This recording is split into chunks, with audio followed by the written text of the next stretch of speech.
Installed the camber adjustment upper control arms on my B9S4. What miles before they need a rebuild kit?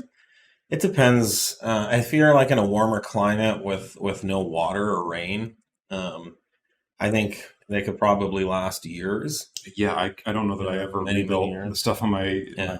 S4 for many years. If you are in a climate with rain and snow, and especially salt on the roads and things like that, then the Heims will wear faster, and you'll get quite a bit of corrosion on any part that can corrode. Yep. We've seen stuff corrode really. There was a guy in Australia once that said he had been running them for like 2 months, and they looked like they were Like the bottom of the Titanic. sea. Yeah, Yeah. it was like just barnacles on Yeah, them. there was like barnacles on them and stuff. So, um, it's going to depend. You don't need to worry about it. Just keep an eye on them. The Heims, when they wear, they will start making some like rattling sounds.